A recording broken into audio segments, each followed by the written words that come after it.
بسم اللہ الرحمن الرحیم۔ السلام علیکم ورحمۃ اللہ وبرکاتہ۔ چغل خوری کے مفاسد بیان کرتے ہوئے امام غزالی رحمہ اللہ تعالی نے یہ واقعہ نقل کیا ہے کہ ایک شخص بازار میں غلام خریدنے گیا۔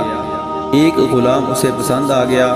بیچنے والے نے کہا کہ اس غلام میں کوئی عیب نہیں ہے، بس یہ ہے کہ اس میں چغلی کی عادت ہے۔ خریدار راضی ہو گیا اور غلام خرید کر گھر لے آیا۔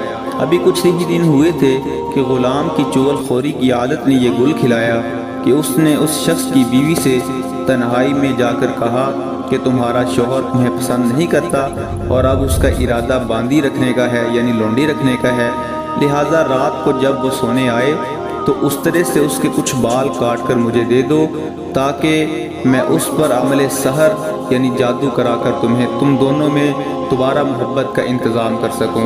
بیوی اس بات پر تیار ہو گئی اور اس نے اس طرح کا انتظام کر دیا۔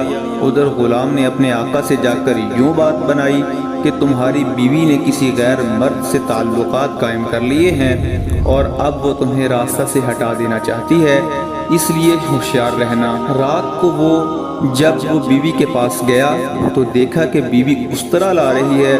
وہ سمجھ گیا کہ غلام نے جو خبر دی تھی وہ سچی تھی، اس لیے قبل اس کے کہ بیوی کچھ کہتی اس نے اس طرح سے بیوی کا کام تمام کر دیا۔ جب بیوی کے گھر والوں کو اس واقعے کا علم ہوا تو انہوں نے آ کر شوہر کو قتل کر دیا۔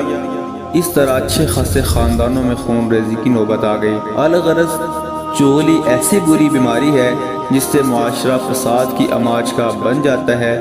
اسی لیے حضرت حذیفہ رضی اللہ تعالیٰ عنہ بیان کرتے ہیں کہ میں نے خود رسول اللہ صلی اللہ علیہ وسلم کو فرماتے ہوئے سنا، لا يدخل الجنت نمام، چغل خور آدمی جنت میں داخل نہیں ہوگا۔ اللہ رب العالمین سے دعا ہے کہ اللہ رب العالمین ہمیں چغل خوری کی اس بری عادت سے محفوظ فرمائے۔